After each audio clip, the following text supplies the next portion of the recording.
Hello दोस्तों, आज की वीडियो में आपका स्वागत है। दोस्तों, इस वीडियो के अंदर हम ग्रुप डी के अंदर 3 अगस्त वाली पहली शिफ्ट में जो भी क्वेश्चन साइंस में पूछे गए हैं, वो सारे के सारे क्वेश्चन अपन इस वीडियो में कवर करने वाले हैं। इसलिए दोस्तों, आप वीडियो को पूरा कंप्लीट देखना। चलिए वीडियो को अपन स्टार्ट करते हैं। इसमें पहला क्वेश्चन है आपका, निम्नलिखित में से कौन सा विकल्प संचारण को दर्शाता है? तो दोस्तों, संचारण क्या प्रक्रिया होती है? ये होती है दोस्तों एक लोहे का जंग लगना। ये इसका राइट आंसर हो जाएगा। ठीक है। पानी का उबलना ये गलत है दोस्तों, एकदम ही। ठीक है, इसको एलिमिनेट करके भी हटा सकते हैं। चीनी का घुलना ये भी गलत है। एलपीजी गैस का कोई रिलेट मतलब नहीं बनता है यहाँ पे। ठीक है। नेक्स्ट क्वेश्चन है आपका, उदासीन विलयन में लाल और नीले लिटमस पेपर क्या होते हैं? तो दोस्तों, ये क्या होते हैं? दोनों हरे हो जाएंगे, दोनों नीले हो जाएंगे, दोनों लाल हो जाएंगे? नहीं, उदासीन मतलब दोनों अपरिवर्तित रहेंगे। ठीक है। और दोस्तों, जो अम्ल होते हैं वो क्या करते हैं? लिटमस जो पत्र होता है उसके प्रति क्या करते हैं? अम्ल जो होते हैं वो नीले से लाल हो जाता है। ठीक है। जो नीला लिटमस पत्र है उसको अम्ल क्या कर देता है? लाल कर देता है। और इसका ऑपोजिट सार के अंदर होता है। ठीक है, ये ध्यान रखना है आपको। नेक्स्ट है आपका, कपड़े धोते समय पानी में वॉशिंग सोडा क्यों मिलाया जाता है? क्यों मिलाया जाता है दोस्तों वॉशिंग सोडा इसलिए मिलाया जाता है ताकि कठोर जल को आप मृदु बना सके। ठीक है। कठोर जल को आप सॉफ्ट जल में कन्वर्ट कर सके। ठीक है। नेक्स्ट क्वेश्चन है आपका, बेकिंग सोडा का रासायनिक सूत्र क्या है? तो बेकिंग सोडा क्या होता है दोस्तों? आपके खाने वाला सोडा होता है। ठीक है। तो इसका क्या हो जाएगा? आपका NaHCO3। ये ध्यान रखना है आपको। ठीक है, NaHCO3 ये नहीं लगा देना आपको जल्दीबाजी में। ठीक है। ये आपका किसका होता है? साधारण नमक का होता है। और ये सोडियम हाइड्रोक्साइड होता है। ठीक है। नेक्स्ट क्वेश्चन देख लेते हैं, विकृत गंधिता क्या है? दोस्तों, विकृत गंधिता क्या होता है? जब भी कोई चिप्स वगैरह का जो पैकेट होता है उसके अंदर क्या होता है दोस्तों? ऑक्सीजन को निकाल कर। ऑक्सीजन को क्यों निकाला जाता है? क्योंकि दोस्तों उसके अंदर क्या होता है?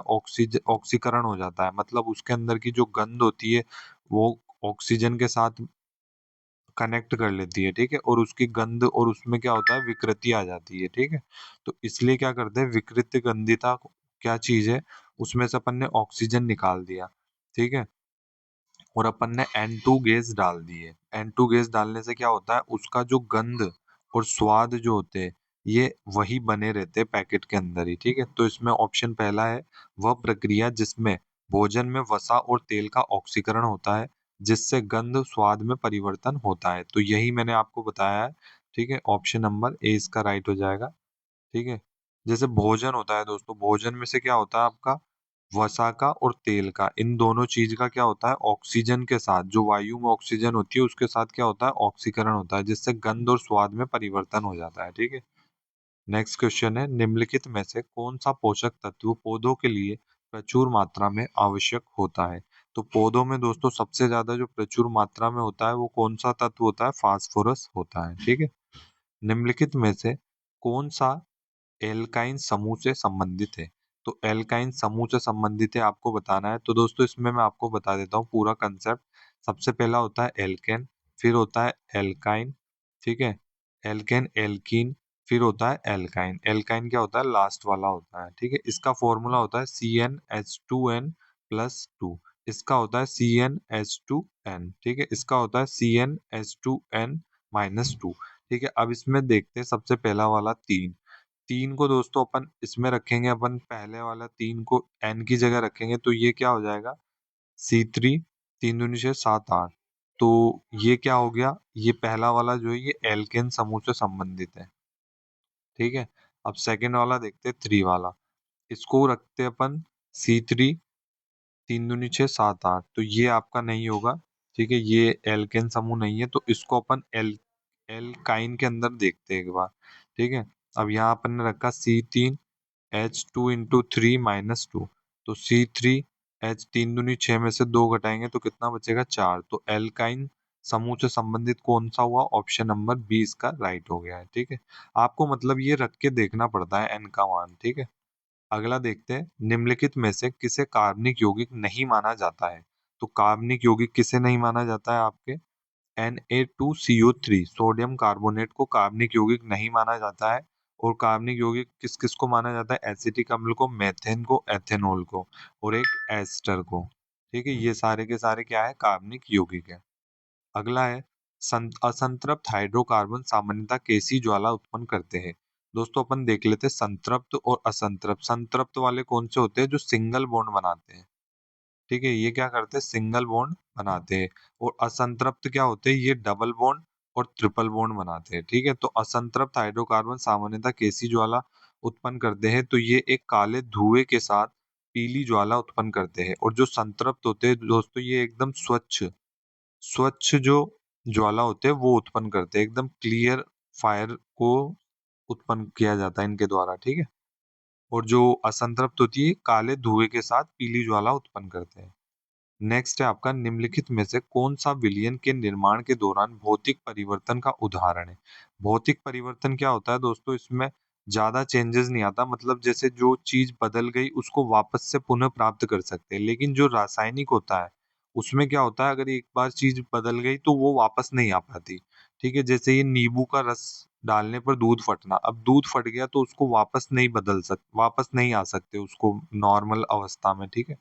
अब नेक्स्ट है, लवण विलयन में लोहे का जंग लगना। एक बार लोहे पे जंग लग गया तो उसको वापस पहले जैसा नहीं किया जा सकता।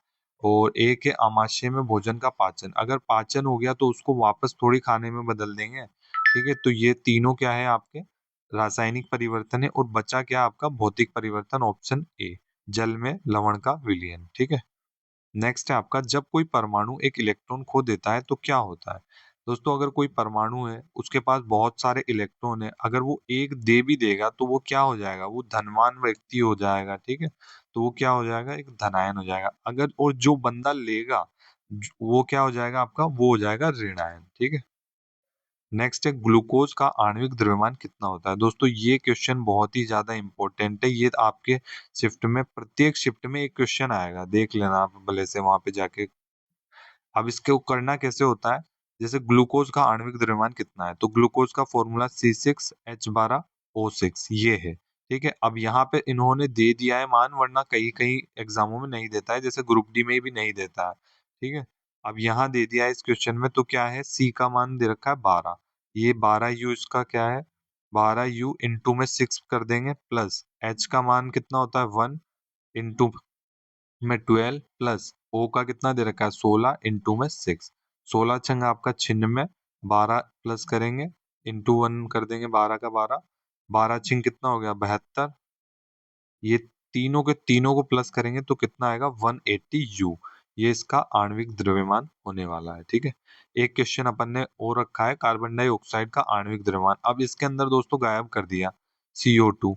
CO2 को कैसे निकालेंगे? तो C का मान अपन को पता था, C का क्या होता है? 12U। ऑक्सीजन का पता है कितना? 16U। तो क्या करेंगे? 12 इंटू में क्या कर देंगे? कार्बन डाइऑक्साइड एक ही है तो 1 से 1, प्लस ऑक्सीजन कितना है? ऑक्सीजन का 16U है, 16 इंटू 2, तो 12 प्लस 16 दूनी 32, दो दो चार, तीन और एक चार, तो 44 AMU इसका आणविक द्रव्यमान हो गया है। नेक्स्ट है, जब अम्ल को जल में घोला जाता है तो क्या होता है? दोस्तों जब अम्ल को जल में घोला जाएगा तो ये क्या करेगा? H प्लस आयन अपना मुक्त कर देगा, ठीक है। ऑप्शन नंबर सी इसका राइट हो जाएगा। नेक्स्ट है, निम्नलिखित में से कौन सा कारक संचारण के लिए उत्तरदायी नहीं होता है? तो दोस्तों जो जंग लगने की प्रक्रिया होती है वो क्या कब स्टार्ट होती है? जल में और वायु इनके संपर्क में आने से स्टार्ट होती है।